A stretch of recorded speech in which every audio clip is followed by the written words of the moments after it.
इटावा में हाल ही में एक कथावाचक के साथ हुए कथित अपमान के बाद प्रदेश भर में धार्मिक चेतना और आत्मसम्मान को लेकर बहस तेज हो गई है। इस घटना के बाद कई सामाजिक संगठनों और धार्मिक विद्वानों ने अपने अस्तित्व और कार्यक्षेत्र को सार्वजनिक मंचों पर सामने लाना शुरू कर दिया है।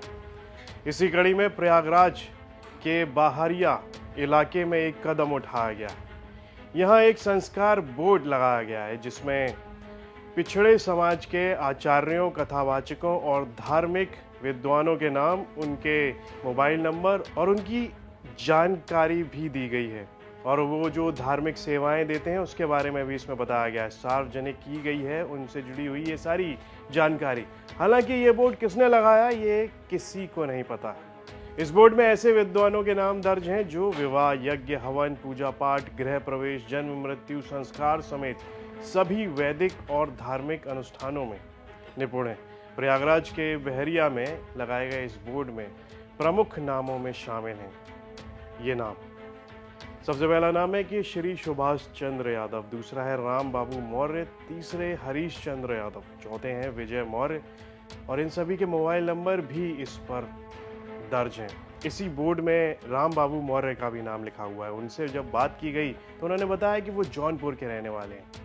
वो एक बौद्ध तरीके से पूजा पाठ करते हैं। वहीं इसी बोर्ड में हरीश चंद्र यादव नाम का भी शख्स है जो कथा करते हैं और उनका कहना है कि वो पिछले 25 सालों से ये कर्मकांड और पूजा पाठ का काम करवा रहे हैं। इनका कहना है कि वो संपूर्ण आनंद संस्कृत विश्वविद्यालय से उपाधि प्राप्त हैं और वो पिछले कई सालों से हर बिरादरी में जाकर पूजा पाठ करवा रहे हैं। किसी ने कभी उनसे उनकी जाति नहीं पूछी, ना ही किसी को कोई ऑब्जेक्शन है, लेकिन उन्होंने बड़ी सहजता से कहा कि हमें भी कई लोगों से पता चला है कि मेरा नाम प्रयागराज के एक बोर्ड से वायरल हो रहा है, उसमें कर्मकांड करने वाले आचार्यों का नाम है और उसे पर यादव और मौर्य बिरादरी से आने वाले आचार्यों के नाम भी दर्ज है। हम लोगों ने इस बोर्ड को नहीं लगवाया है। उनका कहना है कि उन्होंने इस बोर्ड को नहीं लगवाया है, लेकिन इस बोर्ड से उन्हें कोई दिक्कत भी नहीं है। इसी तरह इसी गांव में गुलाब चंद्र यादव और फूल चंद्र यादव भी संस्कृत में पोस्ट ग्रेजुएट हैं और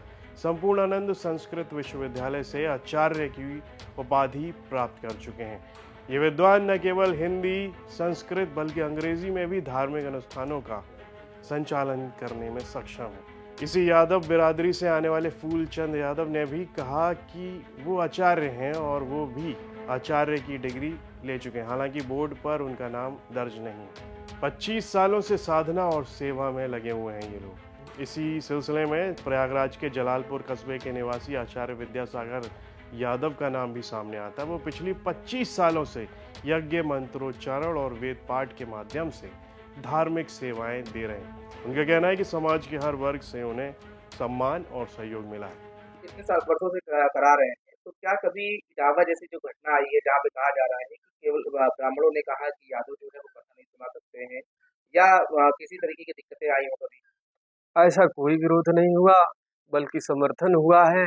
हमें तो ब्राह्मणों द्वारा भी बहुत प्रेम मिलता है और मिल रहा है, मिलेगा भी, ऐसी आशा है। हम लोग सदैव कृष्ण सुदामा जैसी दोस्तियां हमें लगता है आने वाले समय में भी जारी रहेंगे। यह कुछ दिन के लिए उस विवाद को लेकर के लोग उसको तूल पकड़ा दे, बात की बात है।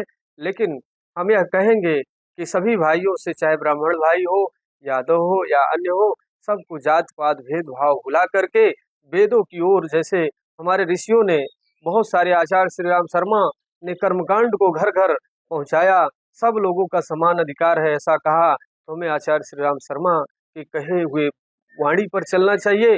स्वामी दयानंद ने वह वेदों की ओर लौटो, सबको वेदों को पढ़ाया।